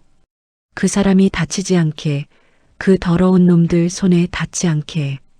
그래서 힘을 썼는데 태주는 자신의 두 손을 내려다보았습니다. 이 손이 그녀를 망가뜨렸어. 내가 그녀의 악몽이 되어버렸어. 태준의 뺨으로 뜨거운 눈물이 흘러내렸습니다. 세상 모든 것을 부술 수 있는 힘을 가졌지만 정작 사랑하는 여자의 마음 하나는 얻을 수 없는 자신의 처지가 사무치게 원망스러웠습니다. 그때 응급실 문이 열리고 의사가 나왔습니다. 태준이 벌떡 일어났습니다. 환자분 깨어나셨습니다. 큰 외상은 없는데 심리적 쇼크가 너무 큽니다. 진정제를 투여했는데도 계속 헛소리를 하시면서 불안해하시네요. 가봐도 됩니까? 지금은 안정을 취해야 해서. 면회는 사절입니다. 의사가 난감한 표정으로 태준을 바라보았습니다. 환자분이 남편분을 찾지 않으십니다. 그 사람 오지 못하게 해주세요라고 계속 사정하시더군요. 당분간은 자극하지 않는 게 좋겠습니다. 태준의 다리에 힘이 풀렸습니다. 털썩 마이너스. 다시 의자에 주저앉았습니다. 오지 못하게 해주세요. 그 한마디가 태준에게는 사형 선고처럼 들렸습니다. 유리창 너머로 은경이 누워있는 모습이 보였습니다. 그녀는 태아처럼 몸을 웅크리고 떨고 있었습니다. 태준은 유리에 손을 대보지도 못하고 그저 멀리서 그녀를 바라보며 입술을 깨물었습니다. 창밖에는 여전히 폭우가 쏟아지고 있었습니다. 마치 두 사람의 앞날을 예고하듯이 캄캄하고 걷잡을 수 없는 비가 내리고 있었습니다. 안전한 수컷의 가면이 깨지고 위험한 야수의 본 모습이 드러난 밤. 그들의 계약 결혼은 이제 돌이킬 수 없는 파국을 맞이했습니다. 병실의 공기는 무거웠습니다. 소독약 냄새와 빗물 비린내, 그리고 두 사람 사이에 흐르는 침묵의 무게가 짓누르고 있었으니까요. 은경은 침대 시트를 머리끝까지 뒤집어 쓴 채 돌아 누워 있었습니다. 태주는 죄인처럼 침대맡에 서서 미동도 하지 않는 그녀의 등만 바라보고 있었습니다. 그의 옷은 여전히 젖어 있었고 빗물인지 눈물인지 모를 물기가 턱선을 타고 떨어졌습니다. 은경 씨, 한참 만에 태준이 입을 열었습니다. 목소리가 형편없이 갈라져 있었습니다. 대답은 없었습니다. 하지만 이불 속에서 미세한 떨림이 느껴졌습니다. 태주는 조심스럽게 손을 뻗어 이불 자락을 잡으려 했습니다. 손대지 마. 이불 속에서 낮은 목소리가 흘러나왔습니다. 비명도 악도 아니었습니다. 감정이 다 말라버린 듯한 건조하고 싸늘한 거부였습니다. 그 목소리가 태준의 심장을 찢어놓았습니다. 설명할게요. 내가 왜 그랬는지, 왜 속일 수밖에 없었는지 다 말할게요. 제발 얼굴 좀 보여줘요. 나가. 은경 씨, 나가라고. 당신 얼굴 보면 숨이 안 쉬어져. 무서워서 심장이 터질 것 같다고 은경이 이불을 확 걷어차며 소리쳤습니다. 드러난 그녀의 얼굴은 엉망이었습니다. 퉁퉁 부은 눈, 터진 입술. 하지만 태준을 가장 아프게 한 건 그녀의 눈동자에 서린 명백한 공포였습니다. 마치 살인마를 보는 듯한 눈빛. 자신을 구해준 남편이 아니라 자신을 해칠 괴물을 보는 눈빛. 태준은 뒷걸음질 쳤습니다. 내가 무슨 짓을 한 건가? 그는 자신이 휘두른 주먹이 현우의 얼굴만 부순 게 아니라 은경의 마음속에 있던 안전한 세상마저 산산조각 냈음을 깨달았습니다. 알겠어요. 나갈게요. 그 대신 치료는 다 받고 가요. 제발. 태준은 도망치듯 병실을 빠져나왔습니다. 복도에 서자마자 다리에 힘이 풀려 주저앉고 말았습니다. 그는 두 손으로 얼굴을 감싸 쥐었습니다. 손에서 지워지지 않는 피린내가 나는 것만 같았습니다. 이틀 후 장상그룹 본가. 은경이 택시에서 내렸습니다. 하지만 그녀의 손에는 짐 가방이 들려 있었습니다. 처음 이 집에 올 때 들고 왔던 그 낡은 트렁크 하나가 전부였습니다. 그녀는 현관에 들어서자마자 마주친 윤미선을 투명인간 취급하며 2층으로 올라갔습니다. 윤미선은 샴페인 잔을 들고 비릿한 미소를 지었습니다. 호, 제 발로 나가시겠다? 생각보다 눈치가 빠르네. 위자료는 두둑이 챙겨줄 테니 걱정 마라. 은경은 대꾸하지 않았습니다. 지금 그녀에게 돈 따위는 중요하지 않았습니다. 그녀는 이 거대하고 차가운 성 그리고 그 안에서 도사리고 있는 거짓말들로부터 도망치고 싶을 뿐이었습니다. 방에 들어선 은경은 옷가지들을 트렁크에 구겨 넣기 시작했습니다. 그때 방문이 열리고 태준이 들어왔습니다. 그는 며칠 사이에 반쪽이 되어 있었습니다. 은경 씨, 잠깐만요. 태준이 다급하게 다가왔지만 은경이 화들짝 놀라 물러서자 그 자리에 멈춰섰습니다. 태준은 애원하듯 두 손을 모았습니다. 내가 잘못했어요. 다 내 잘못입니다. 하지만 당신을 속인 건 살아남기 위해서였어요. 태준은 처음으로 자신의 모든 치부를 드러냈습니다. 10년 전 사고가 났을 때 계모가 내 병상에서 웃는 걸 봤어요. 차라리 죽지 그랬니라고 하더군요. 그때 알았습니다. 내가 건강하면, 내가 강하면 저 여자는 나를 죽일 거라는 걸. 그래서 병신인 척 했어요. 고자인 척, 아무 힘도 없는 척. 그래야 살려줄 테니까. 태준의 눈에서 눈물이 흘러내렸습니다. 당신이랑 결혼한 것도 처음엔 방패막이가 필요해서였어요. 하지만 같이 살면서 당신이 해주는 밥을 먹고 당신이 날 걱정해주는 눈빛을 보면서 나 정말 살고 싶어졌어요. 당신이랑 진짜 부부가 되고 싶었다고. 태준의 절절한 고백이 방안을 울렸습니다. 듣고 있던 은경의 손이 멈췄습니다. 그녀도 압니다. 태준이 얼마나 외롭게 싸워왔는지, 그 거대한 저택에서 얼마나 숨죽여 살아왔는지. 하지만 은경은 고개를 저었습니다. 알아요, 회장님. 불쌍한 사람인 거. 은경이 태준을 바라보았습니다. 슬픈 눈이었습니다. 하지만 나는 아니에요.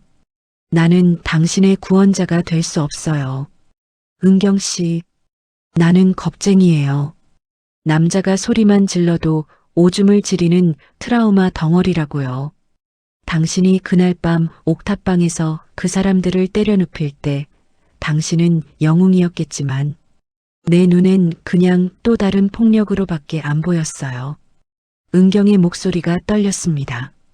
당신이 나를 안으려고 할 때마다 나는 그 주먹을 생각할 거예요. 당신이 숟가락을 줄 때마다 당신 손등의 핏줄을 보며 떨 거라고요. 그런 내가 어떻게 당신 옆에서 밥을 먹고 잠을 자요? 내가 다 고칠게요. 다시는 힘 안 쓸게요. 아니요. 당신은 원래 그런 사람이에요. 야수 같은 힘을 가진 사람. 그걸 숨기고 산 것뿐이죠. 나는 야수 옆에서는 단 1초도 마음 편히 살 수 없어요. 은경은 트렁크를 닫았습니다. 탁 마이너스 소리가 이별의 종소리처럼 울렸습니다. 이 계약 파기예요. 위자료도 필요 없고 3억은 내 몸이 부서져라 이래서 갚을게요. 그러니까 제발 나 좀 놔줘요. 은경은 트렁크를 끌고 방문을 나섰습니다. 태주는 잡을 수 없었습니다. 그녀의 놓아달라는 말이 살려달라는 비명처럼 들렸기 때문입니다. 자신이 그녀를 잡는 것조차 그녀에게는 폭력이 될 수 있다는 사실이 태준을 꼼짝 못하게 만들었습니다. 은경이 계단을 내려가고 현관문이 닫히는 소리가 들렸습니다. 태준은 창가로 다가가 커튼 뒤에 숨어 그녀의 뒷모습을 내려다보았습니다. 비가 그친 정원을 가로질러 낡은 트렁크를 끌고 나가는 작고 초라한 뒷모습. 아! 태준은 창문에 이마를 대고 오열했습니다. 세상을 속인 대가는 혹독했습니다. 가장 지키고 싶었던 사람에게 가장 끔찍한 공포를 심어주고 말았으니까요. 은경이 떠난 후 장상그룹 본가는 다시 죽은 듯한 정적에 휩싸였습니다. 하지만 그 정적 속에서 무언가가 달라지고 있었습니다. 지하 헬스장. 태주는 샌드백 앞에 서 있었습니다. 평소라면 울분을 토하며 주먹을 날렸을 샌드백. 하지만 그는 주먹을 꽉 쥔 채 가만히 서 있기만 했습니다. 힘? 이따위 힘이 무슨 소용이야? 그는 자신의 주먹을 내려다보았습니다. 이 주먹이 은경을 떨게 만들었어. 이 근육이 그녀를 도망치게 만들었어. 으악! 태주는 비명을 지르며 옆에 있던 아령을 집어던졌습니다. 와장창 마이너스. 거울이 깨지며 그의 일그러진 얼굴이 수십 개로 조각났습니다. 버리자. 이딴 거 다 버려. 태주는 결심했습니다. 이제 더 이상 육체의 힘에 의존하지 않겠다고. 야수의 발톱을 뽑고 이빨을 갈아버리겠다고. 대신 인간이 가진 가장 잔인하고도 확실한 무기를 들기로 했습니다. 태주는 비틀거리는 걸음으로 서재로 올라갔습니다. 그리고 어딘가로 전화를 걸었습니다. 김 실장, 지금 당장 내 방으로 와. 잠시 후 김 실장이 들어왔습니다. 그는 깨진 거울 조각과 피 묻은 태준의 손을 보고 놀랐지만 태준의 눈빛을 보고는 입을 다물었습니다. 태준의 눈은 차갑게 식어 있었습니다. 예전에 고자 연기를 할 때의 멍한 눈이 아니었습니다. 그렇다고 옥탑방에서 폭주하던 눈도 아니었습니다. 그것은 냉철한 사냥꾼의 눈이었습니다. 이연우 그놈 상태는? 수술은 잘 끝났습니다. 전치 12주입니다. 병실에서 합의금 얼마나 뜯어낼까 계산기 두드리고 있다더군요. 합의는 없다. 태준이 서랍에서 서류 봉투를 꺼내 던졌습니다. 이연우의 과거 전과 기록, 불법 사채, 탈세, 그리고 이번 납치감금 미수까지 싹 다 털어. 경찰, 검찰 다 움직여서 그놈이 죽을 때까지 감옥에서 못 나오게 만들어. 알겠습니다. 그리고 윤미선 쪽 자금줄도 조사해. 이연우한테 건넨 돈 어디서 났는지 추적해서 횡령 증거. 김 실장은 태준의 변한 모습에 전율을 느꼈습니다. 회장님, 갑자기 왜? 깨달았거든. 짐승을 상대할 때는 같이 짐승이 되는 게 아니라 사육사가 되어야 한다는 걸. 태준은 창밖을 바라보았습니다. 멀리 서울의 야경이 보였습니다. 내 아내가 무서워하는 건 주먹이야. 그러니까 난 이제 주먹 안 써. 법으로, 돈으로, 권력으로. 아주 우아하고 잔인하게 밟아줄 거야. 태준의 입가에 차가운 미소가 번졌습니다. 그게 내 방식의 속죄고 사랑이야. 일주일 후 서울 변두리의 옥탑방. 은경은 다시 원래의 자리로 돌아왔습니다. 보일러는 고장 나 냉골이었고 벽지에는 곰팡이가 피어 있었지만 은경은 이곳이 차라리 마음 편했습니다. 그래, 송충이는 솔잎을 먹어야지. 재벌 사모님은 무슨. 은경은 쓴웃음을 지으며 라면을 끓였습니다. 하지만 냄비물이 끓어넘쳐도 그녀는 멍하니 앉아만 있었습니다. 눈을 감으면 자꾸만 태준의 얼굴이 떠올랐기 때문입니다. 같이 밥 먹자던 목소리, 내 허리를 감싸주던 손길, 울면서 매달리던 눈빛. 무서웠습니다. 분명 무서웠는데 왜 자꾸 가슴이 아린 걸까요? 괴물이라고 소리치고 도망쳐 나왔는데 왜 그 괴물이 웅크리고 울던 모습이 잊히지 않는 걸까요? 미쳤어, 서은경. 정신 차려. 그 남자는 널 속였어. 은경은 고개를 세차게 흔들었습니다. 그때 밖에서 인기척이 들렸습니다. 누구세요? 대답이 없었습니다. 은경은 겁을 먹고 부엌칼을 든 채 조심스럽게 문을 열었습니다. 문 밖에는 아무도 없었습니다. 대신 문고리에 커다란 종이 가방 하나가 걸려 있었습니다. 은경은 주위를 두리번거렸습니다. 골목길 저 아래 검은색 세단 한 대가 서 있다가 소리 없이 사라지는 것이 보였습니다. 은경의 심장이 쿵 내려앉았습니다. 혹시? 은경은 떨리는 손으로 종이 가방을 열었습니다. 그 안에는 은경이 평소에 챙겨 먹던 관절약, 위장약, 그리고 따뜻한 죽과 반찬들이 들어 있었습니다. 그리고 맨 위에 놓인 작은 메모지. 밥 거르지 마요.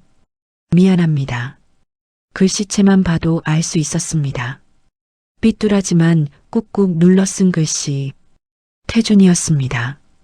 은경은 그 자리에 주저앉아 종이 가방을 끌어안았습니다. 바보. 진짜 바보. 죽은 여전히 따뜻했습니다. 그 온기가 은경의 차가운 손을 녹여주었습니다. 그는 다시 나타나지 않았습니다. 문을 두드리지도 나오라고 소리치지도 않았습니다. 그저 밥만 두고 사라졌습니다. 그것은 힘이 아니었습니다. 그것은 배려였고 기다림이었습니다. 은경은 알 수 없는 감정에 휩싸여 옥탑 평상에 앉아 엉엉 울었습니다. 무서워서가 아니었습니다. 고마워서, 그리고 그가 너무나 안쓰러워서. 한편 병원의 특실. 현우는 깁스를 한 채 킥킥거리고 있었습니다. 냐? 장태준, 그 새끼 쫄았나 봐. 합의금 5억 부를까? 아니야, 10억은 받아야지. 그때 병실 문이 열리고 양복 입은 남자들이 우르르 들어왔습니다. 태준의 변호인단이었습니다. 이현우 씨 되십니까? 뭐야?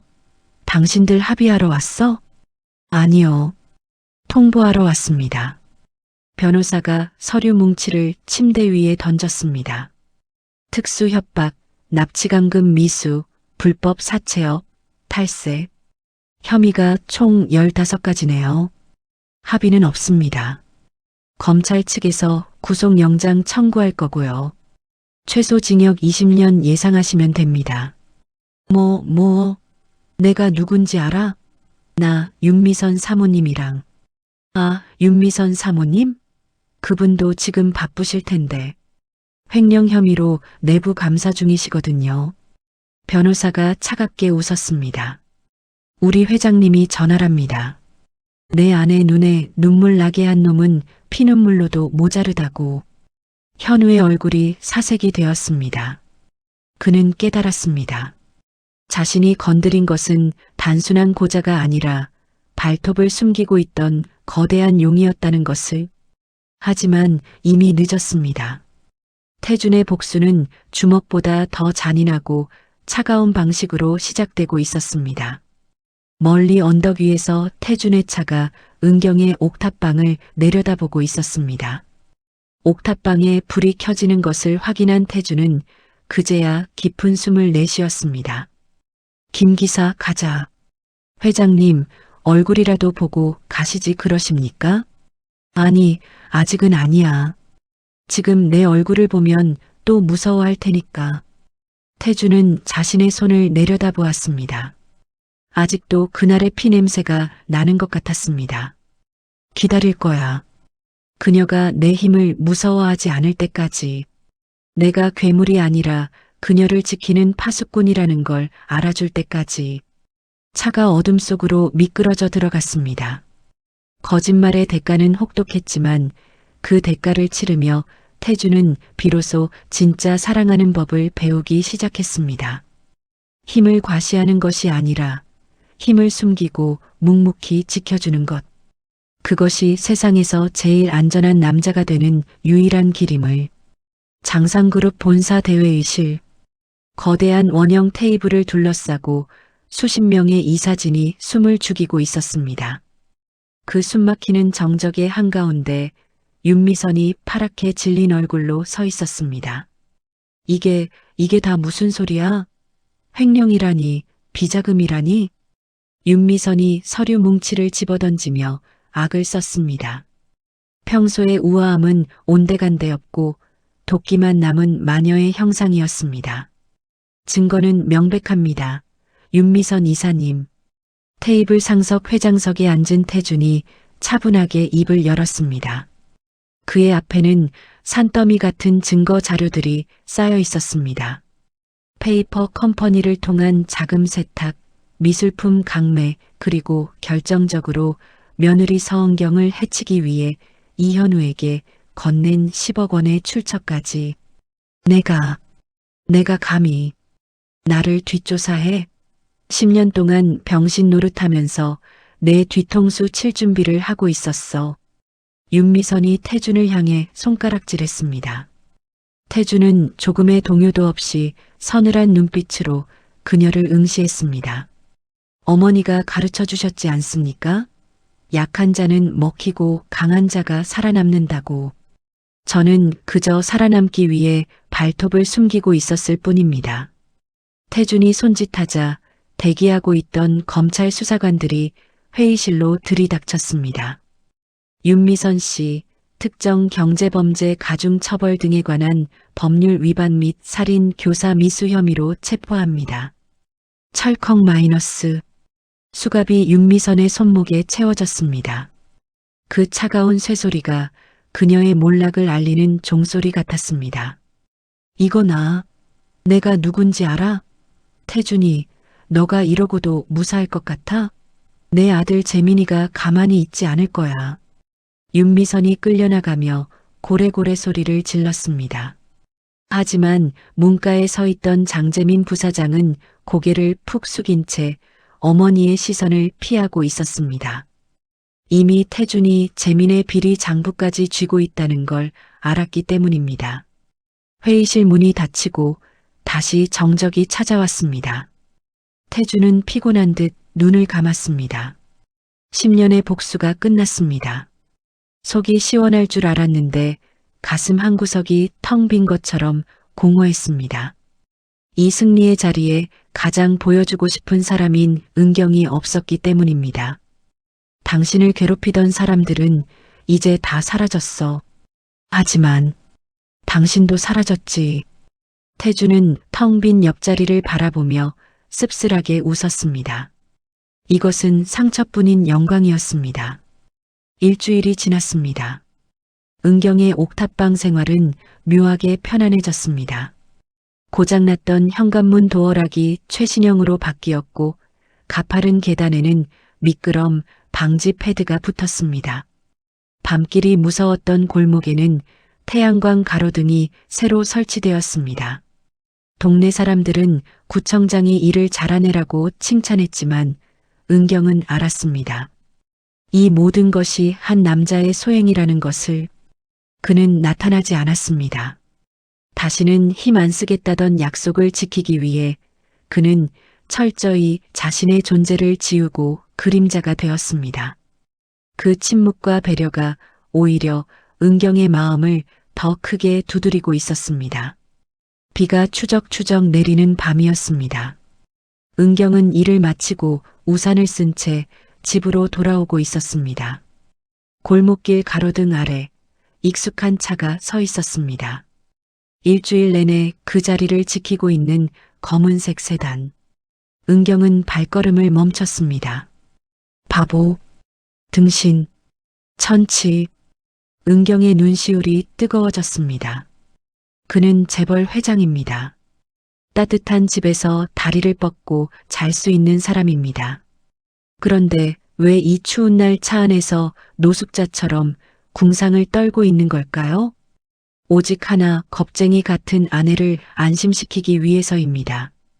은경은 우산을 고쳐주었습니다. 그리고 결심한 듯 차를 향해 걸어갔습니다. 차 안에서 은경을 지켜보던 태준이 당황했습니다. 김 기사, 시동 걸어. 가야 해. 들키면 안 돼. 회장님, 사모님이 오시는데요. 안 돼. 나를 보면 또 무서워할 거야. 빨리 출발해.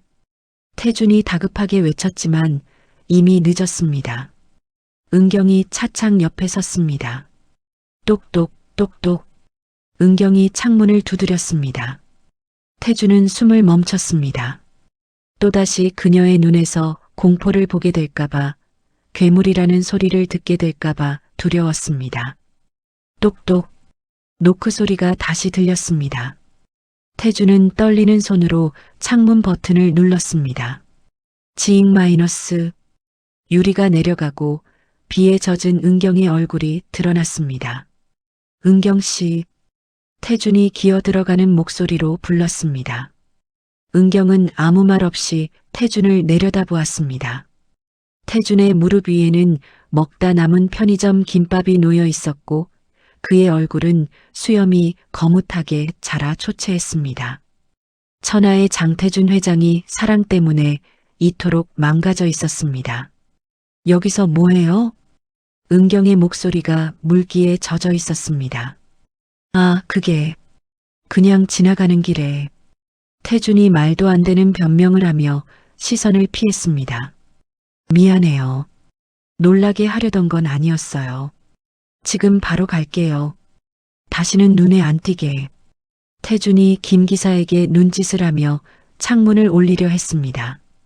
그때 은경의 손이 내려가는 창문을 잡았습니다. 잠깐만요. 태준의 눈이 커졌습니다. 네. 밥 먹었어요? 은경이 김밥을 가리키며 물었습니다. 네. 이거면 충분합니다.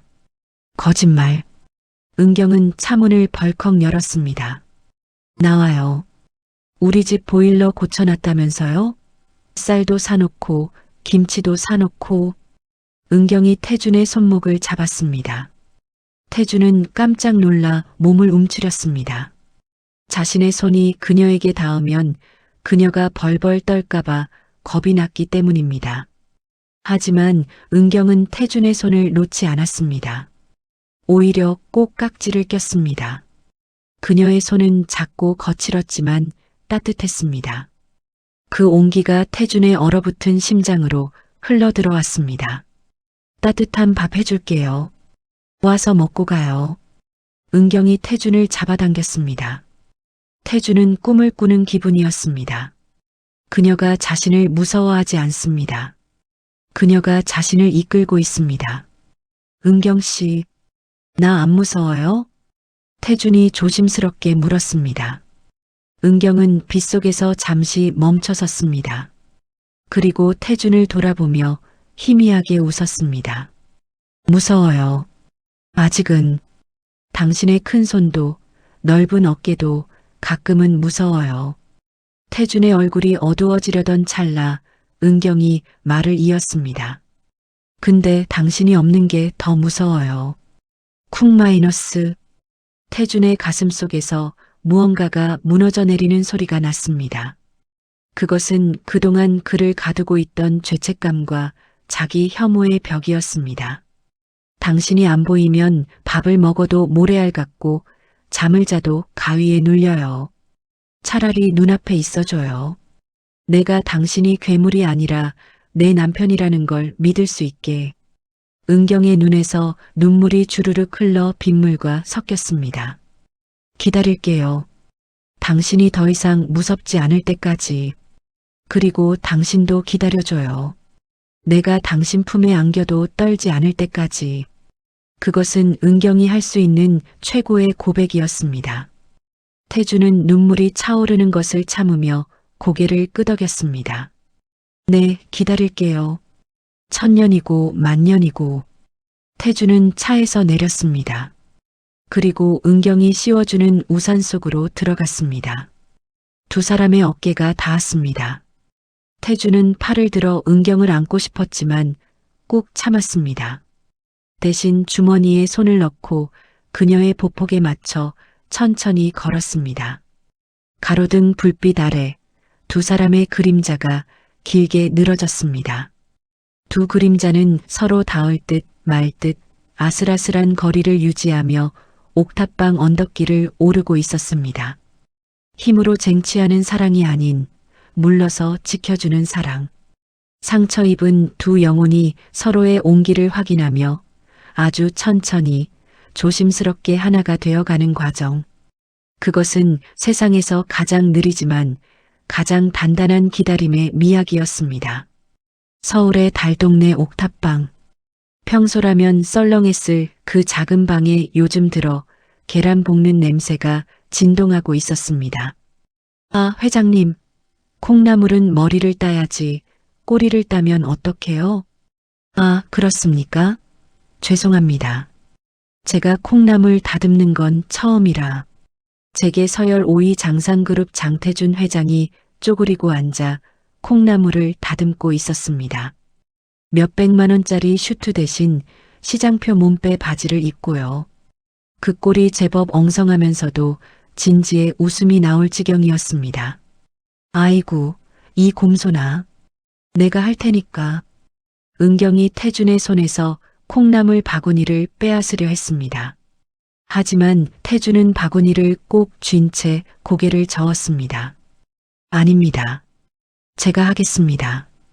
은경 씨 손에 물 묻히지 않겠다고 약속했지 않습니까? 태준의 눈빛은 진심이었습니다. 그는 지난 한 달간 퇴근하면 곧장 이 옥탑방으로 달려왔습니다. 그리고 청소, 빨래, 설거지 등 온갖 집안일을 도맡아 했습니다. 단 은경이 무서워하지 않도록 아주 느릿느릿하고 조심스러운 동작으로 말이죠. 회장님, 아니 여보. 은경이 태준의 등을 가만히 쓰다듬었습니다. 처음에는 태준의 등 근육이 움찔거리는 것만 봐도 심장이 철렁했습니다. 하지만 이제는 알 수 있었습니다. 이 단단한 등은 나를 위협하기 위한 것이 아니라 나를 업어주고 지켜주기 위한 것이라는 거요. 이제 그만하고 우리 집으로 가요. 태준의 손이 멈췄습니다. 천천히 고개를 들어 은경을 바라보았습니다. 집이라뇨? 저택 말입니까? 네, 당신. 아니, 우리 집이요. 은경은 쑥스러운 듯 코를 훌쩍였습니다. 여기 보일러 아무리 빵빵하게 틀어도 외풍이 심해서 추워요. 그리고 나 이제 당신 안 무서워요. 그러니까 집에 가자고요. 태준의 눈시울이 붉어졌습니다. 그는 콩나물 바구니를 내려놓고 아주 조심스럽게 은경의 손을 잡았습니다. 힘을 뺀 깃털처럼 가벼운 손길이었습니다. 고마워요. 정말 고마워요, 은경 씨. 장상그룹 저택. 한 달 만에 돌아온 집은 예전에 그 차가운 무덤이 아니었습니다. 주인들이 돌아오자 저택 곳곳에 온기가 돌기 시작했습니다. 고용인들도 태준과 은경을 보며 진심으로 기뻐했습니다. 악독했던 윤미선이 사라진 저택은 비로소 사람 사는 집 같았습니다. 그날 밤 침실. 은경은 화장대 앞에 앉아 있었습니다. 심장이 터질 듯 쿵쿵거렸습니다. 태준은 욕실에서 샤워를 하고 있었습니다. 물소리가 들릴 때마다 은경은 마른 침을 삼켰습니다. 할 수 있어, 서은경. 넌 이제 겁쟁이가 아니야. 잠시 후 태준이 젖은 머리를 털며 나왔습니다. 그는 소파에서 자려는 듯 베개를 챙겨 들었습니다. 편히 쉬어요. 저는 저쪽 소파에서. 거기서요? 은경이 자리에서 벌떡 일어났습니다. 그리고 서랍에서 종이 한 장을 꺼냈습니다. 그것은 두 사람이 결혼할 때 썼던 혼전 계약서였습니다. 갑과 을은 상호 간의 신체적 접촉을 하지 않는다. 은경은 태준이 보는 앞에서 그 종이를 쫙 찢어버렸습니다. 종이 조각이 꽃가루처럼 바닥에 흩어졌습니다. 은경 씨, 이 종이 쪼가리 이제 필요 없어요. 우린 부부잖아요. 가짜 말고 진짜 부부. 은경의 얼굴이 잘 익은 사과처럼 빨개졌습니다. 태준은 베개를 떨어뜨렸습니다. 그의 목젖이 크게 움직였습니다. 은경 씨, 후회 안 하겠습니까? 후회는 안 하는데 솔직히 좀 떨리긴 해요. 그러니까. 은경이 태준에게 다가가 그의 가슴에 귀를 댔습니다. 쿵, 쿵, 쿵. 태준의 심장 소리가 은경의 것만큼이나 빠르고 거칠게 뛰고 있었습니다. 당신도 떨고 있네요. 네. 미치도록 떨립니다. 혹시라도 내가 실수해서 당신을 아프게 할까봐. 당신이 다시 나를 괴물로 볼까봐. 바보. 은경이 태준의 허리를 꽉 끌어안았습니다. 괴물이면 어때요? 나만 지켜주는 내 괴물인데. 이제 참지 마요. 나 준비됐어요. 그 한마디가 태준의 이성을 끊어놓는 마지막 열쇠였습니다. 태준은 떨리는 손으로 은경의 얼굴을 감싸쥐었습니다. 그리고 아주 천천히 은경이 거부하면 언제든 멈출 수 있는 속도로 입술을 맞췄습니다. 쪽. 가벼운 입맞춤이었습니다. 은경이 피하지 않자 태준은 조금 더 깊게 들어왔습니다. 은경의 입에서 작은 신음이 새어나왔습니다. 공포가 아닌 설렘의 신음이었습니다. 태준은 그녀를 번쩍 안아들었습니다. 솜털처럼 가볍게 들어올리는 그 힘이 이제는 무섭지 않았습니다. 오히려 든든하고 황홀했습니다. 침대에 은경을 눕힌 태준은 그녀의 귓가에 속삭였습니다. 사랑합니다. 내 힘은 평생 당신을 행복하게 하는 데에만 쓰겠습니다. 그날 밤 태준의 침실불은 밤새 꺼지지 않았습니다. 10년간 억눌러왔던 태준의 사랑과 30년간 닫혀있던 은경의 마음이 뜨겁게 하나가 되었습니다. 그것은 단순한 육체의 결합이 아니었습니다. 서로의 상처를 어루만지고 빈 곳을 채워주는 성스러운 치유의 의식이었습니다. 서울대학병원 산부인과 앞. 태준은 복도를 서성이고 있었습니다. 1년 전보다 훨씬 건강하고 혈색 좋은 얼굴이었지만 지금 이 순간만큼은 초조함에 입술이 바짝바짝 말랐습니다. 응애, 으아. 우렁찬 울음소리가 분만실 문을 뚫고 나왔습니다. 하나도 둘도 아닌 새 울음소리였습니다. 드르륵 마이너스. 문이 열리고 땀 범벅이 된 의사가 나왔습니다. 축하합니다, 회장님. 아들 둘, 딸 하나, 새 쌍둥이 모두 아주 건강합니다. 산모님도 건강하시고요. 감사합니다.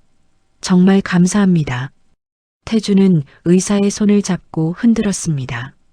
평소에 냉철한 회장님 모습은 온데간데였고 세상을 다 얻은 바보 아빠의 얼굴이었습니다.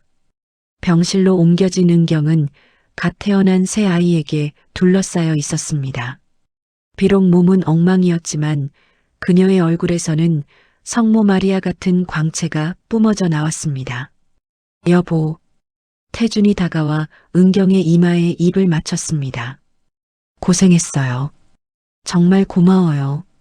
몰라요. 애들이 누굴 닮아서 이렇게 힘이 좋은지 배 뚫고 나오는 줄 알았다니까요. 은경이 흘겨보자 태준이 머쓱하게 웃었습니다. 누굴 닮긴요?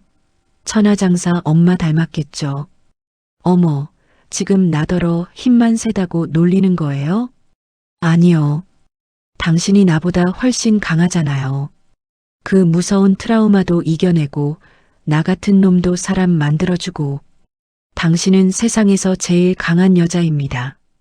태준의 말에 은경의 눈시울이 붉어졌습니다.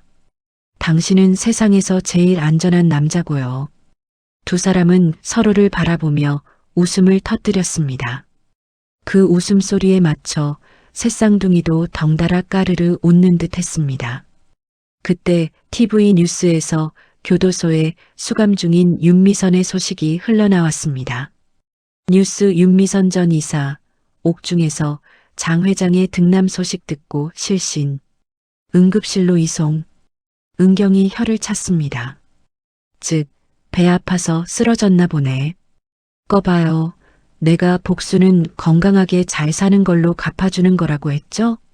맞습니다. 마누라 말이 법입니다. 태주는 은경의 어깨를 감싸 안았습니다. 창밖에는 따스한 봄 햇살이 내리쬐고 있었습니다.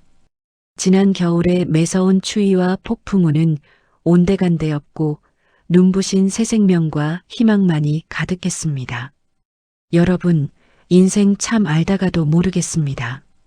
빚쟁이에 쫓겨 죽고 싶었던 제가 재벌 사모님이 되어 새쌍둥이 엄마가 될 줄 누가 알았겠습니까? 사람들은 말합니다. 제가 운이 좋아서 팔자를 고쳤다고요. 하지만 저는 압니다. 제가 얻은 진짜 행운은 돈이나 명예가 아니라는 것을요. 상처받은 저에게 기다림을 가르쳐준 사람. 자신의 힘을 과시하는 대신 저를 위해 기꺼이 약자가 되어준 사람. 그 사람을 만난 것이 제 인생 최고의 로또였습니다. 혹시 지금 이 순간에도 세상이 무섭고 사람이 두려워 웅크리고 계신 분이 있나요? 너무 걱정하지 마세요. 당신을 아프게 하는 힘보다 당신을 지켜주려는 사랑의 힘이 훨씬 더 강하니까요. 저를 보세요. 남자가 제일 무서웠던 제가 이제는 세상에서 제일 힘센 남편, 아들 둘과 살게 생겼지 뭡니까?